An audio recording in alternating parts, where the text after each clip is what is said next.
नमस्कार, मैं राजीव अरोड़ा आप सभी का बहुत बहुत स्वागत करता हूं आज के इस सेशन में।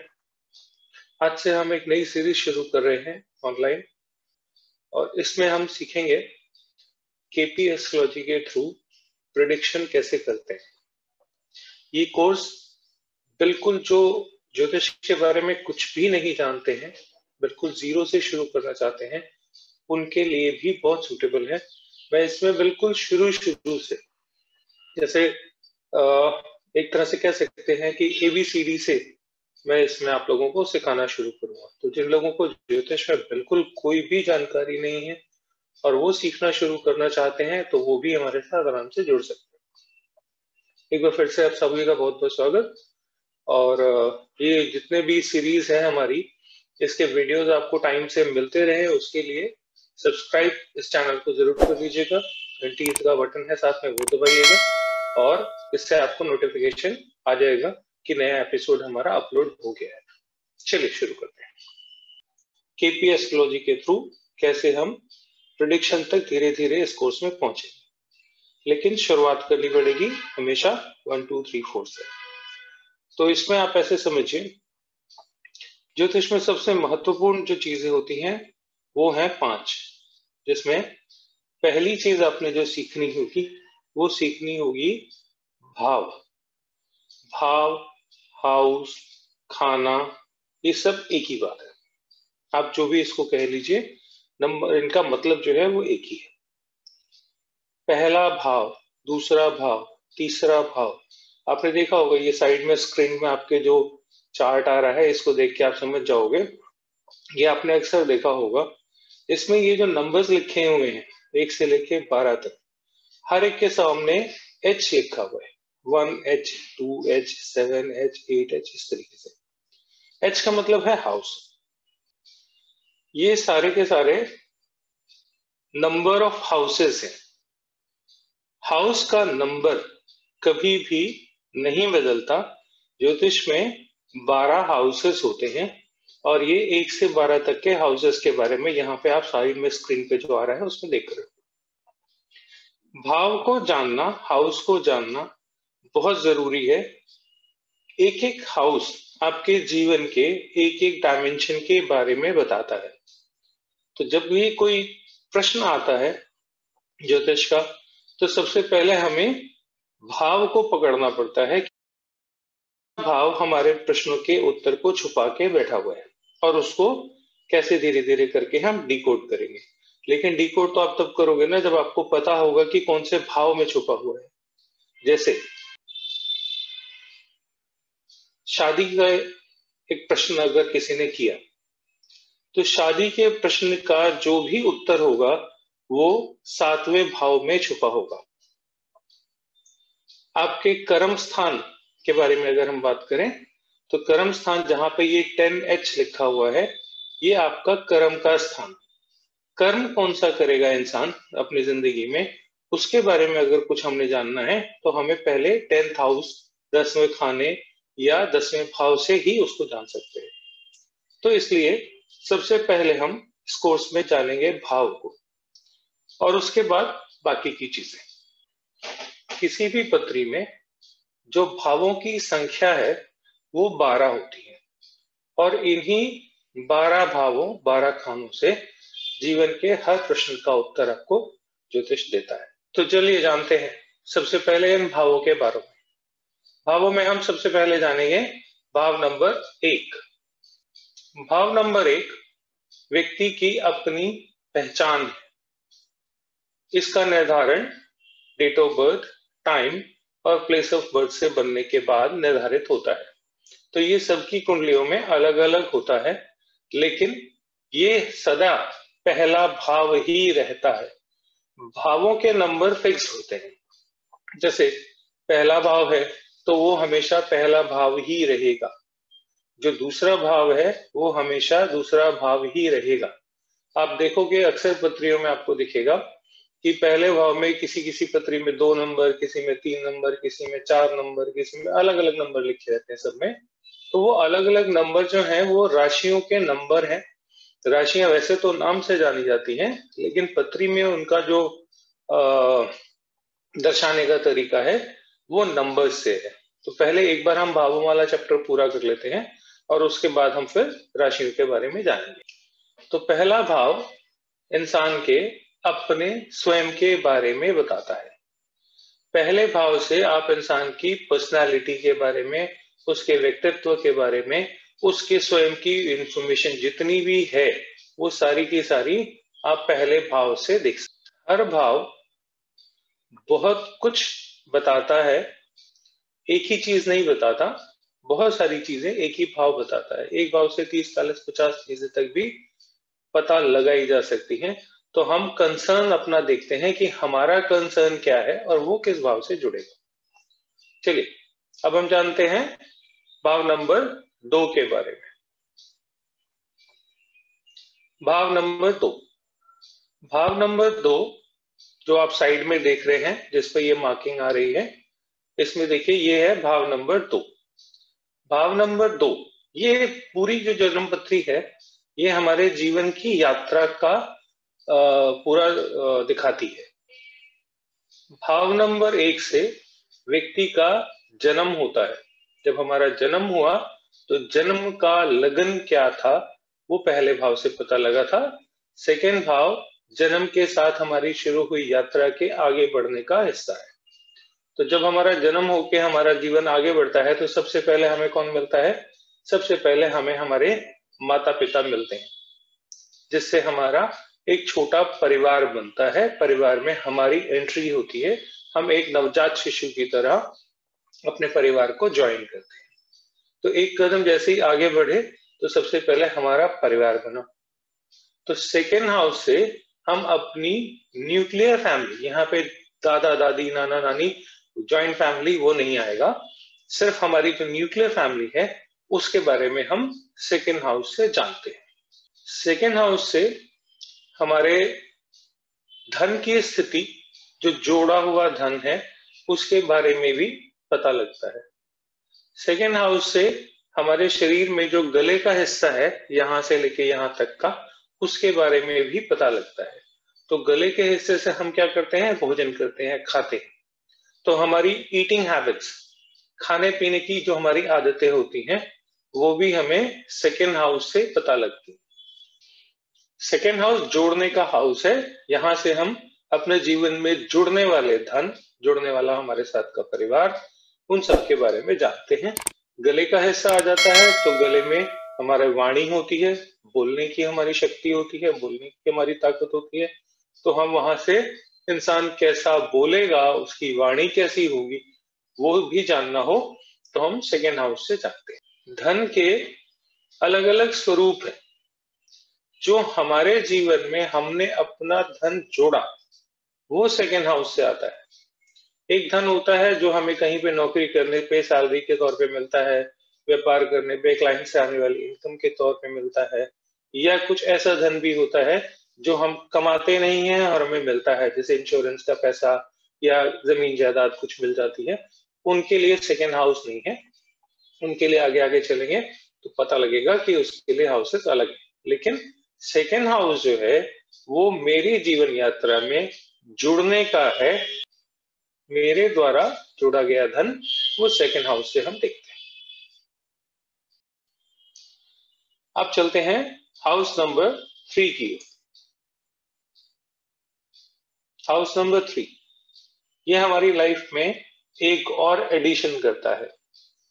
आगे की तरफ हम जब बढ़ते हैं तो हर अगला हाउस हमारे साथ कुछ ना कुछ जोड़ता है, जिसको हम प्रोग्रेशन कहते हैं लाइफ की। हम जैसे जैसे जीवन में आगे बढ़ते जाते हैं हमारे साथ कुछ ना कुछ जुड़ता जाता है। तो तीसरा हाउस भी हमारे साथ जोड़ता है। क्या जोड़ता है?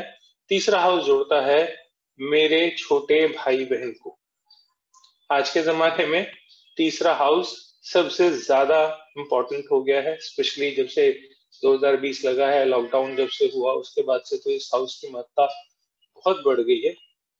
लेकिन तीसरा हाउस जो है वो सबसे पहले देता है हमारे भाई बहन को हमारे साथ का जीवन। तो मेरे से बाद में जो बच्चे आए मेरे परिवार में, मेरे माता पिता से, मेरे छोटे भाई बहन, वो हम तीसरे हाउस से देखते हैं। तीसरे हाउस की इम्पोर्टेंस जैसे मैंने कहा कि आज के जमाने में बहुत बढ़ गई है, क्योंकि युग ही ये तीसरे हाउस का है। आप ये वीडियो जो देख रहे हो, ये भी थर्ड हाउस की वजह से ही देख रहे हो, क्योंकि थर्ड हाउस जो है वो कम्युनिकेशन का हाउस है, छोटी यात्राओं का हाउस है। अगर हमने छोटी यात्राएं देखनी है तो वो हम थर्ड हाउस से देखते हैं। गवर्नमेंट से मिलने वाली किसी भी तरह की इजाजत, परमिशन, या गवर्नमेंट के अलावा भी किसी से भी अगर परमिशन, इजाजत हमें कहीं से लेनी होती है तो वो भी हम थर्ड हाउस से देखते हैं। जैसे थर्ड हाउस हो गया आपका, जैसे मान लीजिए विदेश जाना है कहीं, तो विदेश जाना है तो आपको विदेश, जिस देश में जाना है वहां से आपको परमिशन चाहिए, जिसको हम वीजा बोलते हैं। तो वीजा भी जो हमें मिलेगा वो थर्ड हाउस से मिलेगा। आज के जमाने में फेसबुक, व्हाट्सएप, ऑनलाइन कोर्सेज, ये जितने भी हैं सारे, ये भी सब थर्ड हाउस से ही देखे जाते हैं। थर्ड हाउस मिडलमैन, फ्रेंचाइजी या इस तरह के बिजनेसेस के बारे में भी बताता है। थर्ड हाउस करस्पॉन्डेंस की पढ़ाई के बारे में भी बताता है। कम्युनिकेशन का एक बहुत इंपॉर्टेंट जरिया हमारे घर में टीवी है या अखबार है। हमारे घर में जो न्यूज़पेपर आता है वो हो गया। संचार के जितने माध्यम हो गए, रेडियो थेरेपी से चलने वाली जितनी चीजें हैं, जैसे हमारे हाथ में मोबाइल है आजकल, तो मोबाइल किससे चलता है? वायरलेस टेक्नोलॉजी से चलता है। घर में हमारे वाईफाई है, राउटर्स हैं, ये सारी चीजें। जो लोग अपना कुछ ना रख के बाकी दो चीजों के बीच में सामंजस्य बिठाते हैं, जैसे फ्रेंचाइजी मॉडल पे बिजनेस होना। कोई एक व्यापार है, जैसे बहुत सारे शोरूम्स हैं जो ब्रांडेड कंपनियों के हैं, वो चला कोई और रहा है लेकिन नाम उनमें ब्रांड्स का है, उन्होंने उसकी फ्रेंचाइजी ली हुई है। बहुत से फ्रेंचाइजी हैं। तो ये सब क्या है? ये सारा का सारा जो है थर्ड हाउस से है। अखबार कम्युनिकेशन का माध्यम है, तो अखबार का छपना भी थर्ड हाउस से आता है। प्रिंटिंग का काम थर्ड हाउस से आता है। दो लोगों के बीच में किसी भी तरह की मैनेजमेंट, वो भी थर्ड हाउस से देखी जाती है। आप अगर ध्यान से देखेंगे तो फर्स्ट हाउस में मेरा जन्म हुआ था, मैं अकेला था। और थर्ड हाउस में मेरा भाई, मेरी बहन, कोई भी आया इस दुनिया में, तो उसने क्या किया? मुझे एक से दो कर दिया। मैं पहले अकेला बच्चा था परिवार का, अब मेरे साथ एक और बच्चा आ गया। तो अपने से थर्ड हाउस, ये सूत्र है, इसको ध्यान से समझ लीजिएगा। अपने से थर्ड हाउस, हर अपने से थर्ड हाउस अपने फर्स्ट हाउस को मल्टीप्लाई करता है। मैं इसको आगे और एग्जांपल्स में आप लोगों को समझाऊंगा। अभी इसको समझ लीजिए थोड़ा सा कि अब मैं अकेला था, मैं फर्स्ट हाउस हूँ। थर्ड हाउस से मेरे घर में, परिवार में कोई नया संतान आई, भाई बहन, मेरे पिता की कोई संतान आई, तो मैं एक से अनेक हो गया, एक से दो हो गया, तो मेरा मल्टीप्लिकेशन हो गया।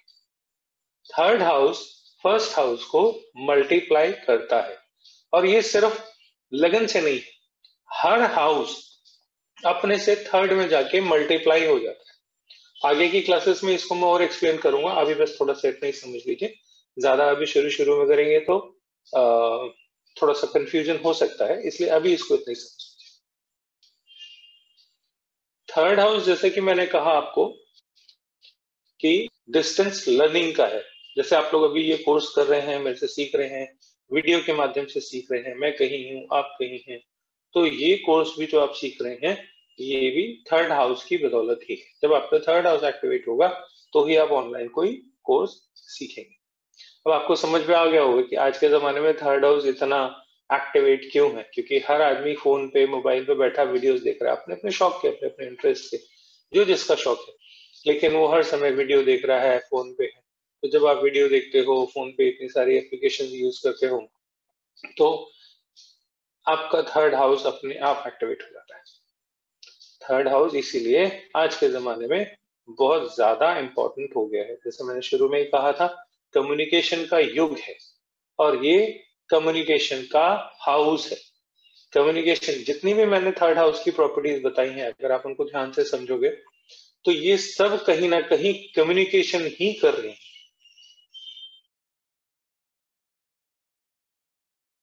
आपके घर में वायरलेस लगा है, वो भी कम्युनिकेशन करता है। आप डिस्टेंस ट्रेवलिंग करते हो छोटी मोटी, तो वो भी आपको कहीं ना कहीं कम्युनिकेट ही करा रहा है, तो वो भी एक तरह से कम्युनिकेशन ही हो गया। आप पढ़ाई करते हो डिस्टेंस पे रह के, तो कहीं कोई बैठा पढ़ा रहा है और आप कहीं बैठ के पढ़ रहे हो, तो ये भी एक तरह का कम्युनिकेशन हो गया। तो अखबार है तो कहीं कोई वारदात हुई, कोई हादसा हुआ, अखबार वाले ने कहीं देखा और आपको छाप के उसने अगले दिन सुबह पढ़ाने को दे दिया, तो ये भी उस जगह का इंफॉर्मेशन, उस जगह की कम्युनिकेशन आप तक की, तो ये भी थर्ड हाउस हो गया। थर्ड हाउस बेसिकली ब्रिजिंग का, कम्युनिकेशन का, एक सोर्स से दूसरे सोर्स को जोड़ने का, यही सारा काम जो है थर्ड हाउस करती है। आप खुद जाके करें, अखबार करें, या कैसे भी करें। अगर आप ज्योतिष को कहानियों में समझोगे ना, तो आपको बहुत आसानी से ज्योतिष समझ में आए। हर हाउस के बारे में मैं जितने भी गुण बताऊं, सारे तो नहीं बता सकता, क्योंकि सारे तो बहुत ज्यादा हो जाते हैं, लेकिन अगर आप सूत्र पकड़ लोगे कि थर्ड हाउस एक्चुअल में क्या है, तो आप देखोगे कि वन सेंटेंस या वन वर्ड जो है, that is good enough to explain every house. हर हाउस को एक शब्द एक्सप्लेन कर सकता है। मैं उसी के आपको अलग अलग नाम बता रहा हूं। ये सब नाम एक ही चीज को रिप्रेजेंट करते हैं, कम्युनिकेशन। जब भी आपके सामने कोई भी प्रश्न आए, आपको हाउस नहीं समझ में आ रहा कि क्या है, इसका कौन सा हाउस होगा, तो कम्युनिकेशन आपको समझ में आ जाएगा, तो आप पकड़ लो। अब आ जाते हैं हम हाउस नंबर 4 पे। हाउस नंबर 4, हाउस नंबर 4 सबसे ज्यादा इंपॉर्टेंट हो जाता है आज के जमाने में, क्योंकि ये हमारे लिए सुख का भाव है। अगर वन वर्ड कहें तो फोर्थ हाउस इज सुख। अब सुख कहां कहां मिलता है? सुख मिलता है सबसे ज्यादा माँ के आंचल में। तो हाउस मदर के लिए देखना होगा, तो क्या देखोगे? Fourth house. एक दूसरा सुख, भौतिक सुखों की यहाँ पे बात हो रही है, तो एक भौतिक सुख है, हमें कैसे मिलता है? प्रॉपर्टी बना के, कि काश हमारा एक मकान हो जाए, काश हम गाड़ी खरीद ले, ये वाली गाड़ी खरीद ले, वो वाली गाड़ी खरीद ले। तो गाड़ी, मकान, बंगला, प्रॉपर्टी, ये सब की सब चीजें आपको फोर्थ हाउस से देखने को मिलेगी। फोर्थ हाउस से सभी तरह के वो सुख जो पैसे से खरीदे जा सकते हैं, उनको आप फोर्थ हाउस से देखिए। और एक सुख और मिलता है हमें, जो ऑपरेशन थिएटर जाने पे मिलता है। कैसे मिलता है? हमारे शरीर में कोई विकार है, कोई रोग है, कोई परेशानी है, उसको निकाल के बाहर कर देते हैं लोग, ऑपरेशन करा के। डॉक्टर्स हमारे ऑपरेशन करके उसको निकाल देते हैं, तो वो भी क्या होता है, एक तरह से हमारी केयर हो जाती है। माँ क्या करती है? केयर करती है। तो ऑपरेशन थिएटर वो भी फोर्थ हाउस से देखा जाता है। अगर किसी जातक का, अगर आप पत्री देख रहे हैं और उसके फोर्थ हाउस की एक्टिवेशन नहीं हो रही है, तो आप जान लीजिए उसकी सर्जरी नहीं होगी। वो सोचता रह जाएगा कि सर्जरी कराऊंगा कराऊंगा कराऊंगा, फोर्थ हाउस की नौबत ही नहीं आएगी, क्योंकि सर्जरी फोर्थ हाउस से आती है और उसका फोर्थ हाउस एक्टिवेट नहीं है। अब ये एक्टिवेट डीएक्टिवेट क्या होता है, ये आपको आगे आराम से मैं समझाऊंगा। अभी सिर्फ हाउसेस के बारे में सीखिए, समझिए, और एक हाउस का दूसरे हाउस के साथ कैसा तारतम्य बनता है, कैसे इन दोनों के आपस में एक रिश्ता बनता है, ये पूरी पत्री में एक दूसरे के हाउस के साथ किस तरीके से रिश्ता बनता है, अभी आप उसको समझने की थोड़ा सा कोशिश कीजिए। आराम आराम से सीखिए, कोई जल्दी नहीं, लेकिन बेसिक एक बार बहुत मजबूत हो गया, तो आपको आगे बहुत आसानी से ज्योतिष आ जाएगा। मैंने आपको बताया था, जब थर्ड हाउस के बारे में बता रहा था, कि थर्ड हाउस जो है वो डिस्टेंस लर्निंग का है।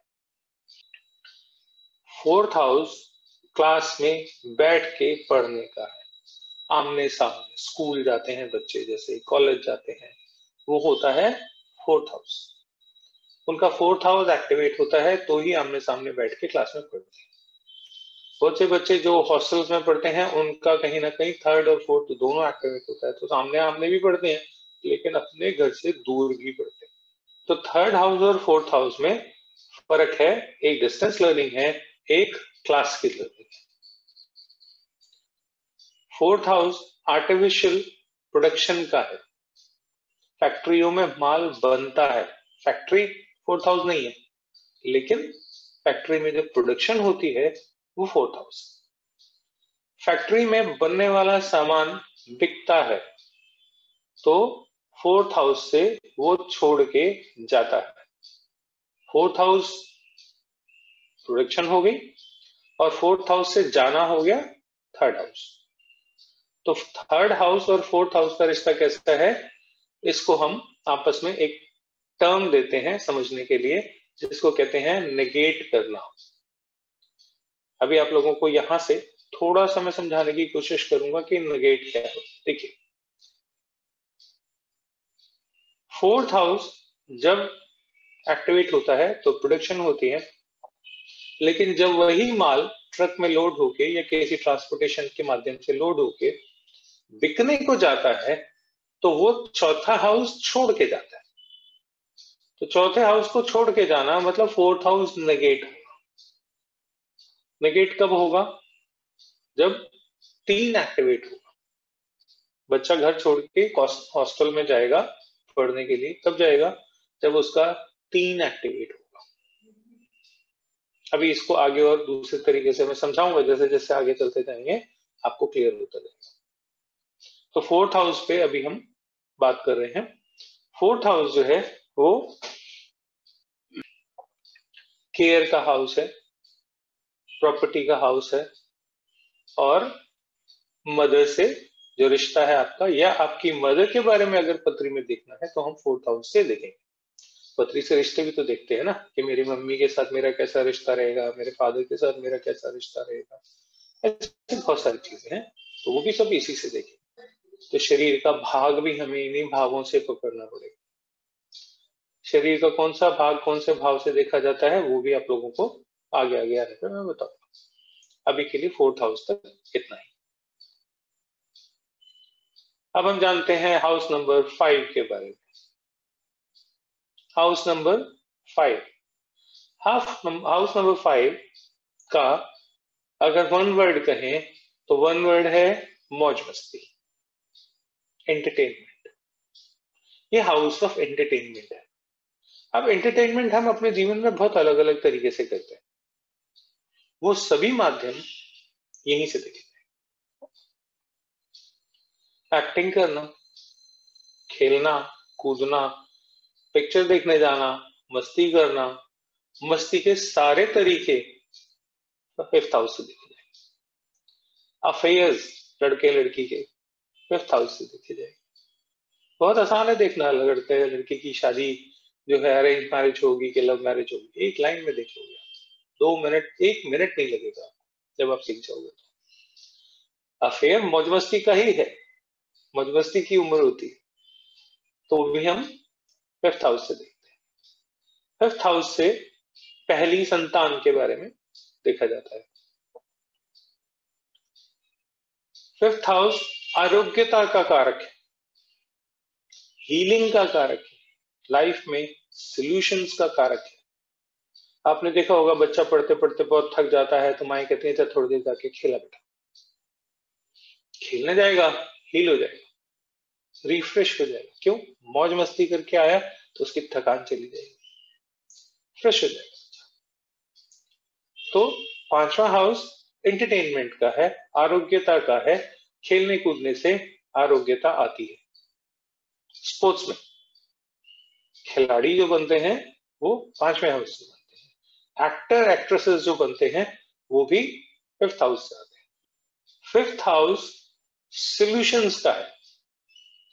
जो लोग सॉल्यूशन देने की आर्ट में हैं, सॉल्यूशन देने के प्रोफेशन में हैं, उनका फिफ्थ हाउस अगर एक्टिवेट नहीं है पॉजिटिव होके तो वो सॉल्यूशंस नहीं दे सकते। फिफ्थ हाउस क्रिएटिविटी का है। क्रिएटिविटी, आर्ट, डिजाइनिंग, पेंटिंग, किसी भी तरह की कोई भी परफॉर्मिंग आर्ट या किसी भी तरह की कोई भी आर्ट जो रचनात्मक हो, क्रिएटिव हो। बच्चा बहुत अच्छी ड्राइंग करता है तो वहीं से आएगा। कहां से, फिफ्थ हाउस। दुनिया की सबसे खूबसूरत क्रिएटिविटी है एक माँ के गर्भ में एक संतान का बनना। इससे ज्यादा खूबसूरत क्रिएटिविटी कोई नहीं हो सकती, और वो कौन करता है? ईश्वर करता है। तो जो नेचुरल क्रिएशन है वो हम 5th हाउस से देखते हैं। अब क्योंकि नेचुरल क्रिएशन 5th हाउस से देखी जाती है, इसलिए आर्टिफिशियल क्रिएशन जो है वो 4th हाउस से देखी जाएगी। फैक्ट्री में माल बनता है वो आर्टिफिशियल क्रिएशन है ना, तो उसको इसीलिए हम 4th हाउस से देखते हैं। 5th हाउस से नेचुरल क्रिएशन को देखा जाता है। तो जितने भी नेचुरल ब्यूटी के बारे में अगर किसी का बहुत ज्यादा अट्रैक्शन है, प्रकृति से बहुत ज्यादा प्यार है, तो वो 5th हाउस से आई। संतान नेचुरल क्रिएशन, इसलिए 5th हाउस से देखी जाती है। आरोग्यता का है, अगले नंबर के बारे में बात करते हैं। अगला नंबर है उसका है number 6। House number 6, one word या 3 वर्ड कह देते, आसान हो जाएगा, है कि रोग ऋण शत्रु। जितनी बुरी चीजें हैं वो छठे हाउस से देखी जाती है, ऐसा शास्त्रों में लिखा है।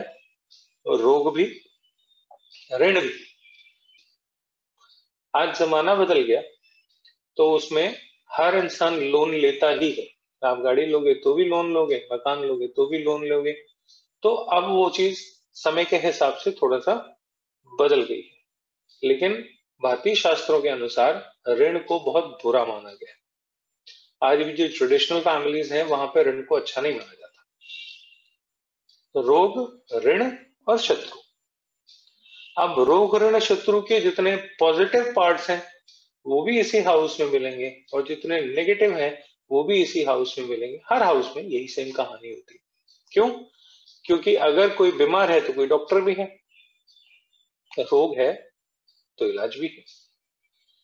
तो जिसका 6th हाउस पॉजिटिव होगा उसका इलाज हो जाएगा, और जिसका नेगेटिव होगा वो रोगी हो जाएगा। ये सभी हाउसेस के साथ है, लेकिन मोटे तौर पे 6th हाउस को हम देखते हैं रोग ऋण शत्रु से। अब वो ऋण किससे मिलेगा? किसी बैंक से, किसी दोस्त से। इसके अलावा 6th हाउस नौकरी का भी है, सेवा का भाव है। 6th हाउस सेवा का भाव है। तो जितनी भी तरीके की सेवाएं हैं वो सारी 6th हाउस से देखी जाती है। सरकारी नौकरी में सबसे बड़ी सेवा भारत में है भारतीय प्रशासनिक सेवा, IAS वगैरह, लेकिन है तो सेवक ही। तो नौकरी करेगा इंसान की नहीं करेगा वो कहां से देखेंगे? 6th हाउस से। 6th हाउस हमारी डेली लाइफ है, हाउस ऑफ कंपटीशन है। मैंने कहा ना, एक हाउस से बहुत सारी चीजें जानी जा सकती हैं, देखी जा सकती हैं।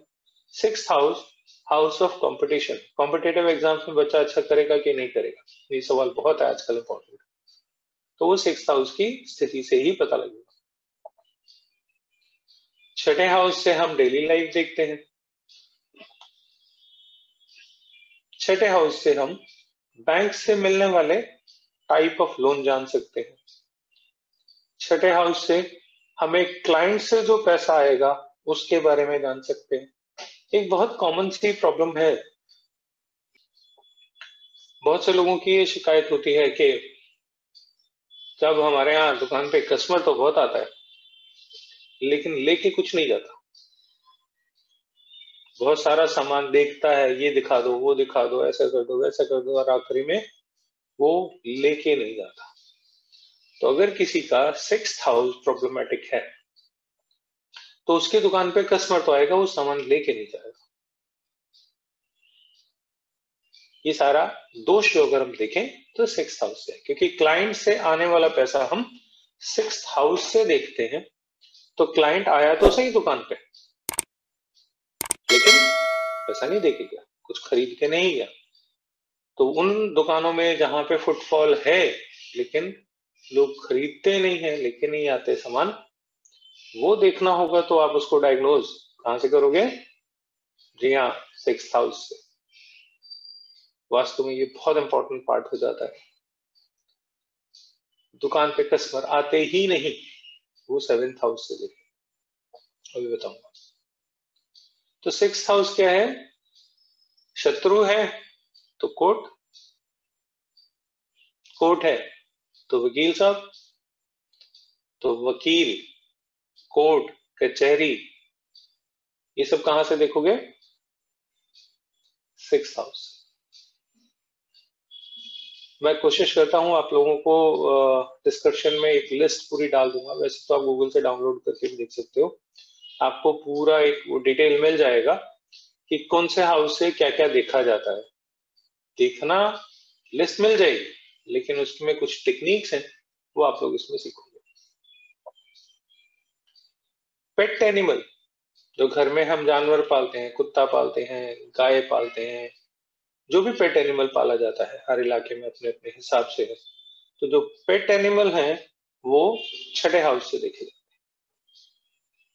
और 5वें हाउस से क्या देखते हैं पता है? जंगली जानवर, उनको भी तो कहीं ना कहीं देखना पड़ेगा। तो 5th हाउस से जंगली जानवर देखते हैं, 6ठे हाउस से देखते हैं पेट एनिमल, जो घरों में पाले जाते हैं। गाँव में अक्सर लोग गाय पालते हैं, 6ठा हाउस एक्टिवेट होता है तभी गाय पलेगी, हर कोई नहीं पालता। लोगों से मिलने वाला धन 6ठा हाउस है।